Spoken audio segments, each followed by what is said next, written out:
Hi everybody, in this video we're going to be talking about part 1 of our Individualized Strategies chapter.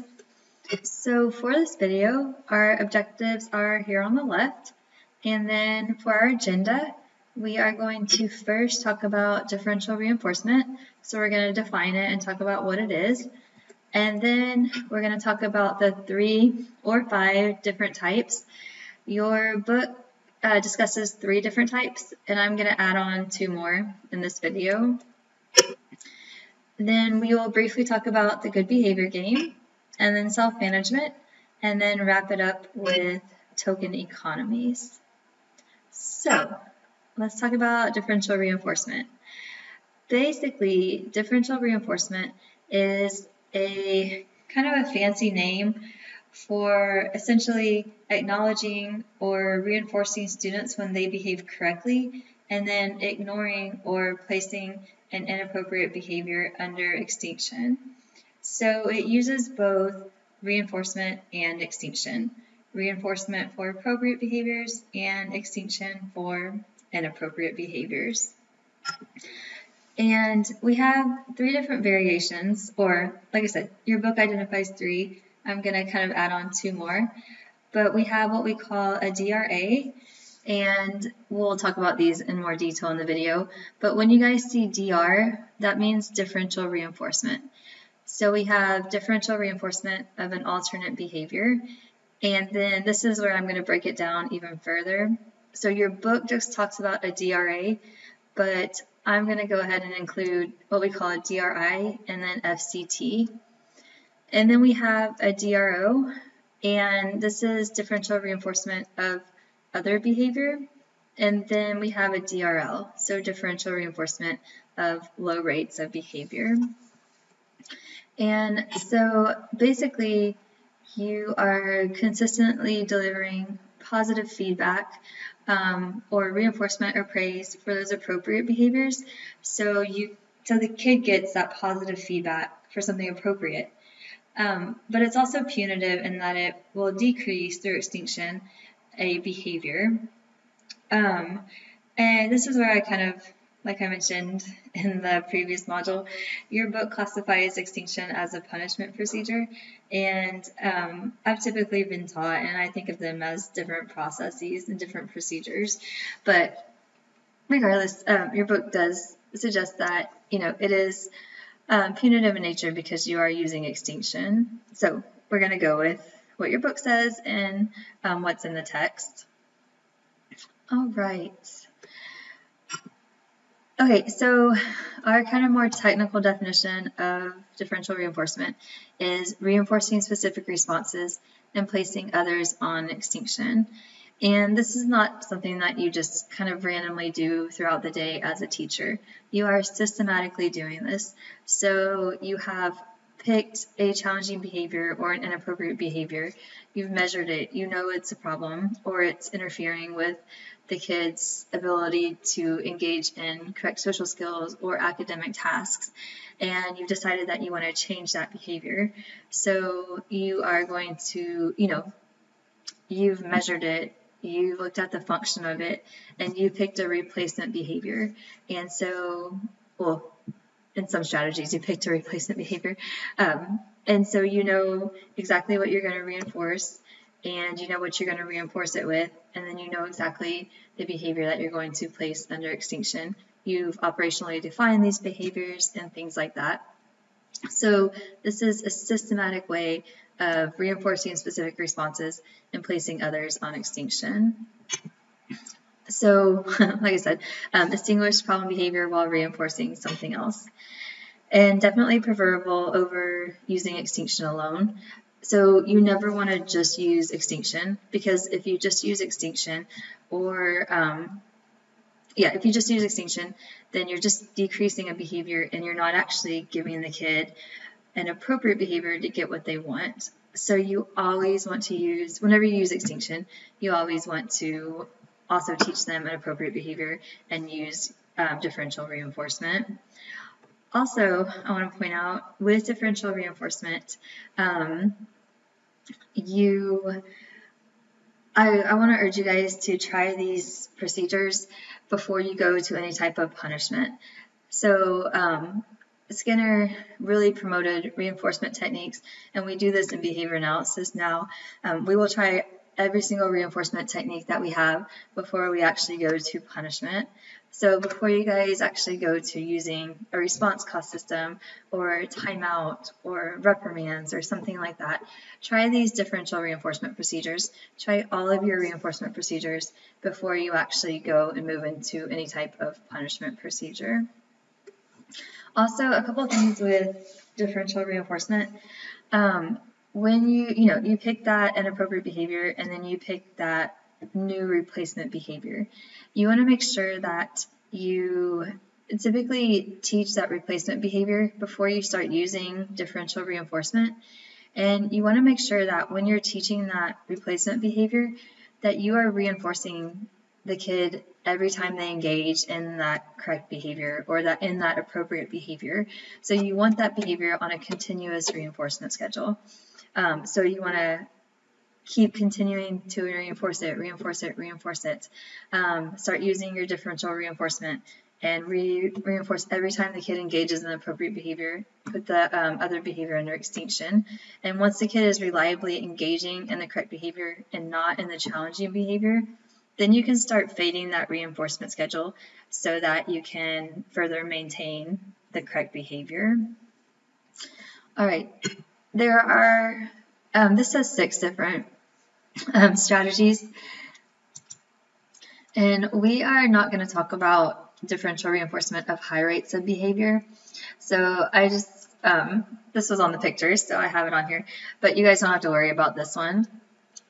We will be talking about differential reinforcement of an alternate behavior, or the DRA, and then I'm going to add on the DRI and the functional communication training. And then the other 2 that your book talks about are the differential reinforcement of other behaviors and then differential reinforcement of low rates. And once again, like I mentioned earlier, even with our DRA right here, you're going to see DR, that's differential reinforcement. Differential reinforcement of incompatible behavior, that's right here, this DRI. So when you see DR on here, that means differential reinforcement. And so these are all differential reinforcement procedures, so you'll see DR, but then this last letter is going to change, and that's going to tell you the specific strategy that we are talking about. All right, so let's start with our DRA. So this is differential reinforcement of an alternate behavior. So basically, you're going to select an alternate behavior that you want to reinforce. So you're going to increase the frequency of a desirable behavior and decrease the frequency of an undesirable behavior. This is probably the most common strategy with regards to our differential reinforcement strategies, is your DRA. So you are essentially, reinforcing an appropriate behavior and putting an inappropriate behavior. And it says here, ignoring an inappropriate behavior. Remember that you always want to keep in mind the function of the behavior. So if the function of the behavior is attention, then yes, you want to ignore the inappropriate behavior. However, remember that if the function of the challenging behavior is escape, then you want to make sure that you're not ignoring that behavior and letting the kid escape. So in that instance, you're going to continue to have the kid, make sure that the kid follows through with the task. And then you can provide escape for that alternate, more appropriate behavior, essentially. And that's what we call a function-based reinforcer. So keep that in mind as well. That's the best type of reinforcer. So if you can actually give the kid a functional reinforcer, then that's what you want to do. So, if the function of the behavior is attention, then you want to ignore the challenging behavior and you want to give attention to the appropriate behavior. If the function of the behavior is escape, you want to make sure that the kid does not escape for the challenging behavior, but they do get to escape for the more appropriate behavior. And, if the function is a tangible, then they don't get the tangible for the undesirable behavior or the inappropriate behavior, but they get the tangible for the desirable behavior. Those are functional reinforcers. You've identified the function of the problem behavior, and they get that maintaining consequence for the correct behavior and not the incorrect behavior. Sometimes functional reinforcers are not possible or not practical in the situation, especially more so in the classroom when you're teaching. So you might have to use, something else to reinforce the appropriate behavior. But if you can use a functional reinforcer, that's the best thing to do. So an example of a DRA, say for example, a nurse is present, Miss Williams complains, and the nurse provides attention. So basically what you would do is so the inappropriate behavior would be her complaining. So you would pick an alternate.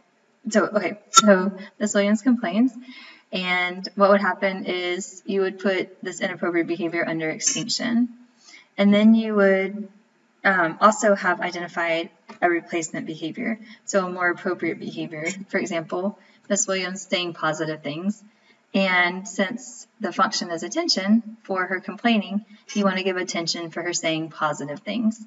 So you get this inappropriate behavior of her complaining placed on extinction.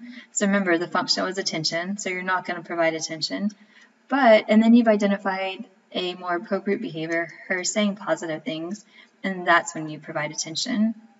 So reinforcement for an alternate behavior and placing inappropriate behaviors under extinction.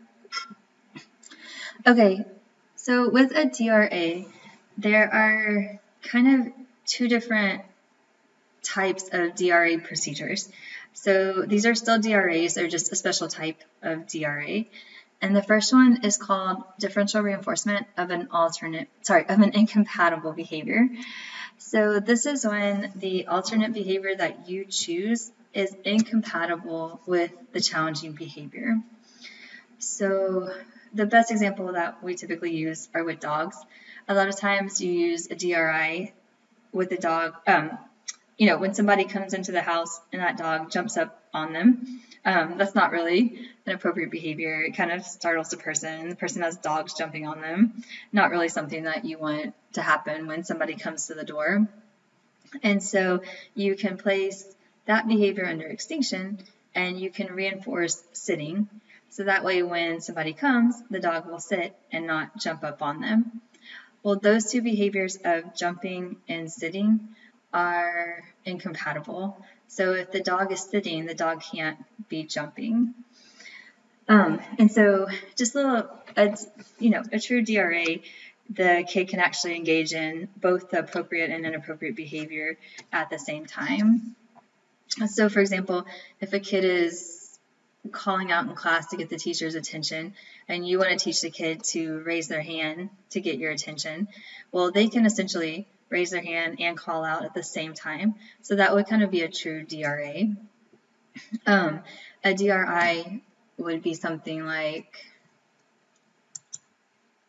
maybe a kid is making gestures for you to come over and see him, like, waving his hand, waving at you during class, and you want to teach him to sit and raise his hand quietly. Well, he can't wave you over and also raise his hand, so that would be an example of an incompatible behavior. All right.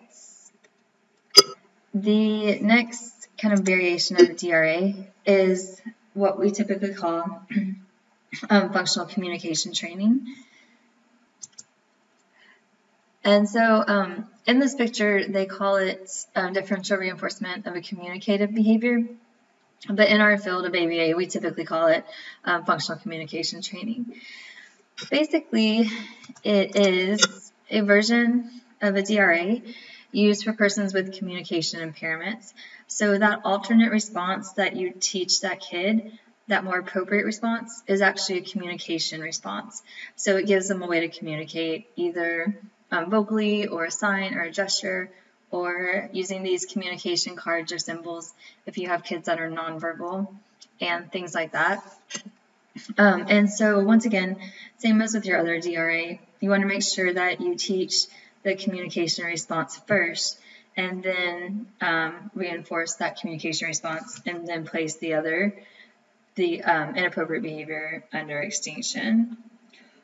So with our DRAs, which is differential reinforcement of alternate behavior, we have a DRI where that alternate behavior is incompatible with the challenging behavior, and then we have functional communication training where that alternate behavior is actually a communicative response.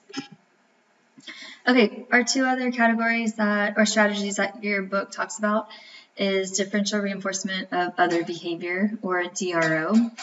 And the term is actually a little misleading. So basically, you are reinforcing the absence of behavior. So if for a certain interval the behavior does not occur, then you're going to reinforce the child. So basically, the kid can engage in any other behavior. You're not selecting an alternate behavior within that process or anything like that. But if the kid does not engage in the challenging behavior, then you're going to give a reinforcer. And so it's also called differential reinforcement of zero rates of behavior. You want to use a DRO when you have a behavior that's really, really severe and you want to eliminate it. So a DRO is going to, like I said, you reinforce zero rates of the behavior. So it's going to eliminate the behavior, essentially. So if you have really severe aggression to teachers, peers, just those really dangerous, severe, challenging behaviors, then a DRO is a really good process. And once again, you do want to reinforce any type of appropriate behavior, but you're going to reinforce the kid on an interval system, typically, if he does not engage in that challenging behavior. So basically what you'll do is you'll look at how many times the kid engages in the behavior, and you're going to select intervals that, based off of that baseline, that make the kid successful. So for example, if you look at baseline and you say, okay, he's engaging in a challenging behavior every 5 minutes, then what you're going to do is that's kind of his baseline score, and you're going to reduce that a little bit. So maybe you start off with a 4-minute interval. And so you start your interval, 4 minutes, you know he can do it. He doesn't engage in the challenging behavior, he gets a reinforcer. Goes for another 4 minutes, doesn't do it, gets the reinforcer. And so you're going to go on like that until he meets some criterion. Once he's met the criterion for 4 minutes, you want to increase it maybe to 5. Once he's met it for 5, you increase it to 6, and so on until you get him not engaging in the challenging behavior for a specific amount of time. If during the interval the problem behavior occurs, then you reset the interval. And if the problem behavior does occur, you want to make sure that you place that under extinction. So like I said, if you have those severe challenging behaviors, DRO, good one to use. There are some disadvantages of it in that you have, selected your challenging behavior, you've defined it, and if the kid does not engage in that challenging behavior during the interval, then they get the reinforcer. But they can still engage in other inappropriate behaviors, and you would still reinforce them as long as they don't engage in the specific challenging behavior that you have defined. So there is a chance that you still could reinforce other inappropriate behaviors. But the idea is that you'll take an inappropriate behavior that's less severe over an inappropriate behavior that is really severe. So keep that in mind. That's a DRO. And then last, we have a DRL, so differential reinforcement, DR, of low rates of behavior. So this is when you have a behavior that you still want to occur, but just at lower rates. So you want to reduce it, but not eliminate it. For example, excessive talking out or excessive hand raising. If you guys have ever had those kids that they just always raise their hand, they always have their hand up, they always want to talk. So with that behavior, you do want them to raise their hand, but you just want it to occur at a lower rate. There are two types of DRO that I think are important. And I do want to make a side note. There are different types of DROs as well. but I just want you guys to know what a DRO is and kind of how you're supposed to run it. So you'll do that baseline, and then you'll set your interval a little bit less than the baseline so that they're effective, so that the student can be successful. Sorry. A DRL, I think it's important to know kind of at least 2 different types of DRLs, and there are more. But I wanted you guys to know the full session DRL. So this is when you have a period of time. So for example, 1 class period, and you say, okay, no more than X responses can occur during this whole class period. So if you have a 45-minute class period, maybe you're going to say, okay, the student cannot raise their hand more than 8 times. Full session DRLs require a little more advanced clients, so they need to be verbal. These are clients that don't need a lot of support, and that's because they have to kind of, on their own, space out their responses. So if you have a 45-minute class period and you only give them 8 times to raise their hand, or they can only raise their hand 8 times, if you don't have a kid that can regulate that, they might raise their hand 8 times in the first 5 minutes, and then you're not going to respond to them for the rest of the 45-minute class, which isn't really great. So if you have a kid that can't really regulate that, then you can do spaced responding DRL. So you reinforce a response only if it occurs at least X number of minutes after the last response. So a kid raises his hand, you call on them, you reinforce that, and now you're not going to call on the kid for another, say, 5 minutes. After 5 minutes has gone by, the kid can raise his hand and you can answer him and you can reinforce that behavior. Then you're going to wait another 5 minutes, and first response after 5 minutes you'll reinforce. So that allows you to kind of space it out for them, essentially. And there's a study done in 2011, which I thought was just kind of really cool. They used differential reinforcement of low rates to, like I said, reduce children's requests for teacher attention. So this was a study that they did with hand raising. So they had kids that just raised their hands way too often. Once again, you want hand raising to occur, but not at those high levels. So they had the kids in the seat, and they got baseline data. And during the intervention, they put an index card on the kid's desk, and they had boxes for how many times they could respond. And each kid was different, like I said, it depended on their baseline. And so this kid, for example, could raise their hand 4 times. And so when they raised their hand, the teacher would respond, provide that reinforcement, and come over and put her signature in the box. And so that told the kid, okay, I only have 3 more times that I can raise my hand. And here's our data over here. We see really high levels of responding per minute. So remember, we talked about measurement. This is responses per minute, so this is going to be rate. And we get really high during baseline. So when we just measured the behavior in the natural environment, they did the DRL, and you see that responses per minute goes way down. So the kid is not raising their hand as often. They're still raising it, but at those lower rates, which are more appropriate. They take the intervention away, and you see hand raising start to increase again, implement the DRL again, and you see kind of low levels of hand raising. And if you guys want to go look at that study and really read about it, here's the citation right here, or the reference, essentially. Okay, so just to recap for you guys on our differential reinforcement procedures, we talked about DRA, this one right here, differential reinforcement of alternate behavior. The main goal is to increase a more appropriate behavior. So you reinforce appropriate behavior and place the inappropriate behavior under extinction. Let's see, then we talked about 2 different versions of a DRA. One was a DRI, where that alternate behavior is incompatible with the challenging behavior. And then we also talked about functional communication training, where that alternate behavior is actually a communicative response. And then we had DRO, so differential reinforcement of other behavior. This is when you want to eliminate a behavior. Remember, you look in the environment, you see how often the behavior occurs, and then you set an interval.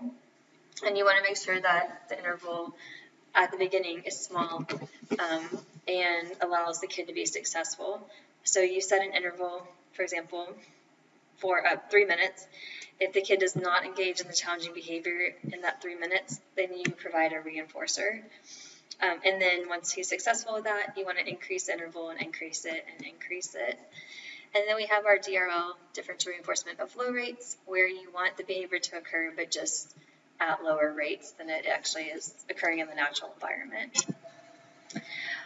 Okay, I wanted to briefly talk about the good behavior game. So this is a game that you guys can play with your whole classroom. You can play it with, there are so many different versions of this game, so I'm going to let you guys kind of hear me talk about it. You guys can read about it in your book, and then I have 2 videos for you guys about it in the module, plus a website, and so you guys can kind of look into it if you're interested in it, look at the different variations and things like that. But I would say kind of the more classic good behavior game is you take your students, divide them into 2 groups.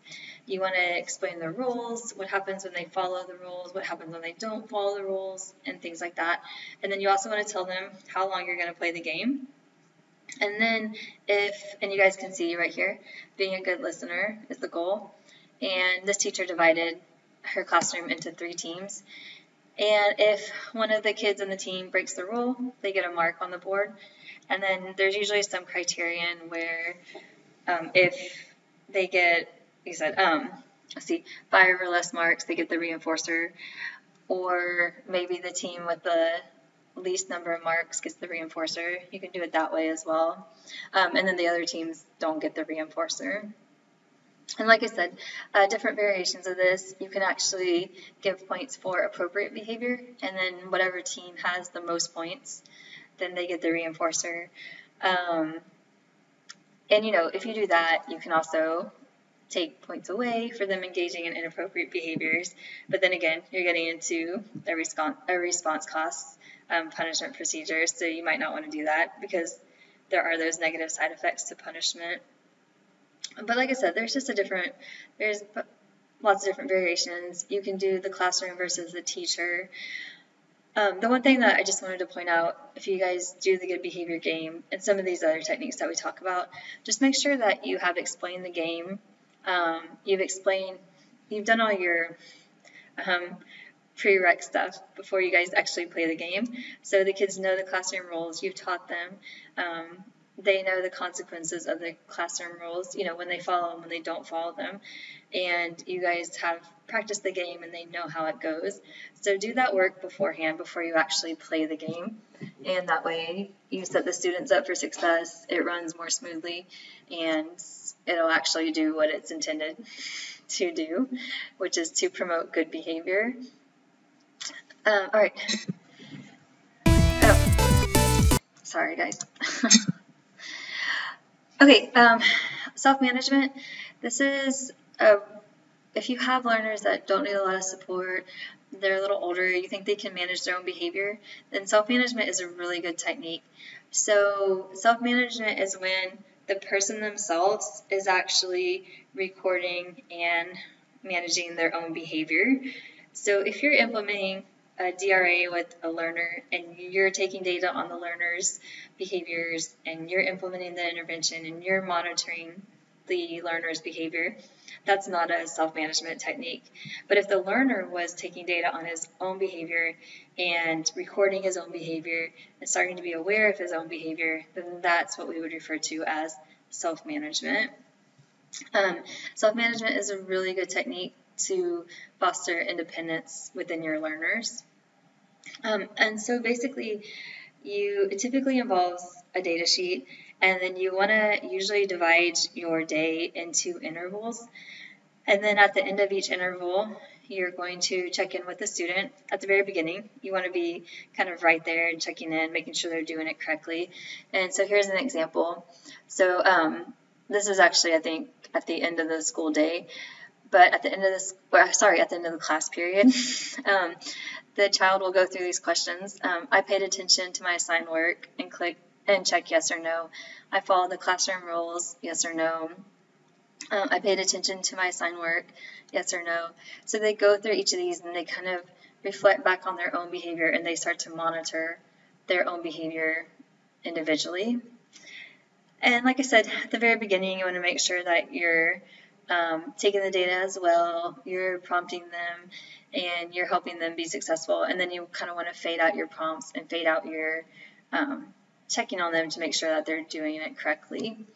Here's another one. When the timer beeps, when the timer beeps, did I stay on task, eat only my food, do my checklist? And so with this one, it looks like it was maybe during lunchtime, and they had, I don't know, for example, you can have maybe 5-minute intervals. When the timer beeps, the kid says, did I stay on task? Yes or no? Did I eat my own food? Yes or no? Did I do my checklist? If he gets 3 checks, then he moves his penny to the other pocket and resets the timer. When he earns 5 pennies, he gets a 5-minute break. And so you also want to have some, going back to this one, some criteria where they get the reinforcer. So if they mark yes 90% for 90% of these questions, then they get the reinforcer, or they get a break, or they get something that they want, for example. All right, finally, I wanted to talk to you guys about token systems. So token economies or token reinforcers. And basically tokens are symbolic representations that kids exchange for a reinforcer that's of value to the students. So basically you have your tokens, and then you have what we call a backup reinforcer. The backup reinforcer is the reinforcer of value to the students, what they really want.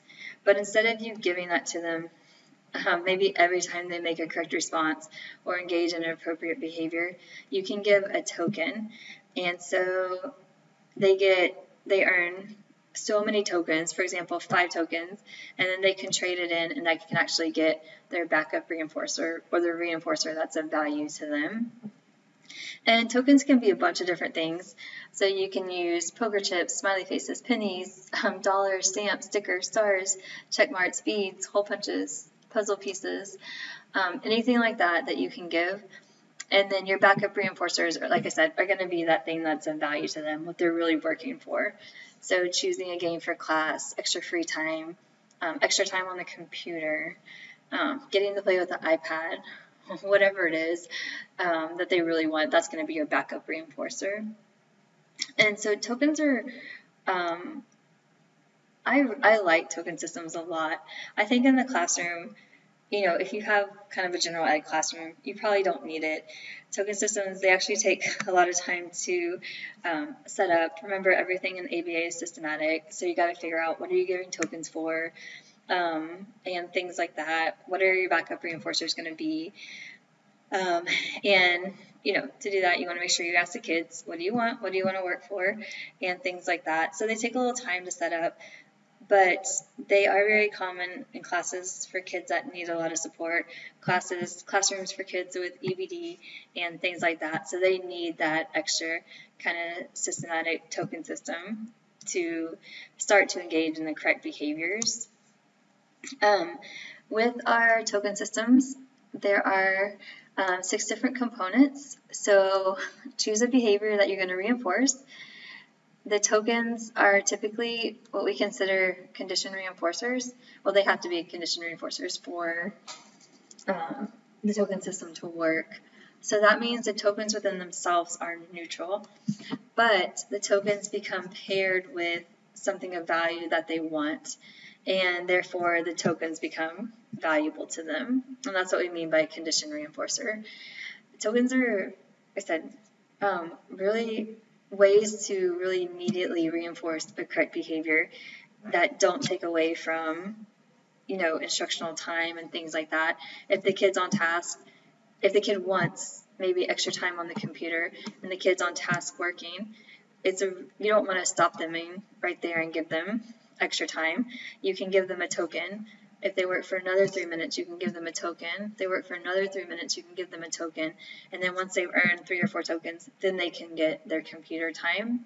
So it gives a good way to reinforce a behavior in a more practical way that you're not always giving the backup reinforcer, essentially. You want to make sure that you look at figure out your backup reinforcer. Usually with elementary and junior high kids, you can just ask them, what they want.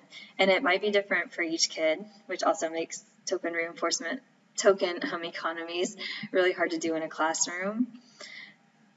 Reinforcement schedule for delivery. So are you going to give a token for every correct response? Are you going to give a token for every other correct response? So think about your reinforcement schedules. You need to look at the rate at which tokens are exchanged. So when can they actually exchange their token? Exchanging their token for a backup reinforcer takes time. So are you going to have them exchange it when you transition to a new subject, right before lunch, at the end of the day? So figure out all those things. The rate at which tokens are exchanged. So how many tokens do they need to earn before they can exchange it, and then when are they actually exchanging it? And these are just some examples that I had, especially if you have kids that are a little older. You can actually make kind of menu boards, which are cool. You can have a bunch of different backup reinforcers, maybe somewhere in a closet or something like that, and you can have them cost different amounts. So for example, there are a couple of behaviors here: responds to questions, listens attentively, sits properly, and raises his hand. And so each of these, you have different amounts of tokens that they earn. So responding to questions, they get 3 tokens. Sitting properly, they get 1. And then they can take these and they can actually look at their list of backup reinforcers. And it actually kind of teaches them how to manage their tokens, which in turn helps with managing money and math and things like that. But if you look over here, so 1 song is worth 5 tokens. 30 minutes of putting, so this kid really liked golf, was worth 10 tokens. And these would have to be in line with what you can do in a classroom and the school day and things like that. But the kid can, if the kid responds to questions and listens attentively and gets 5 tokens, he can decide, okay, do I want to trade them in now and get 1 song to download, or do I want to keep behaving appropriately, earn more tokens, and then that can get me something of more value. So that can get me, a bucket of golf balls at the driving range, or if I keep going, that can let me go to the movies and things like that. So you can arrange it. I would say that, junior high kids, for your tokens, they seem to really like money. You can do the Monopoly money.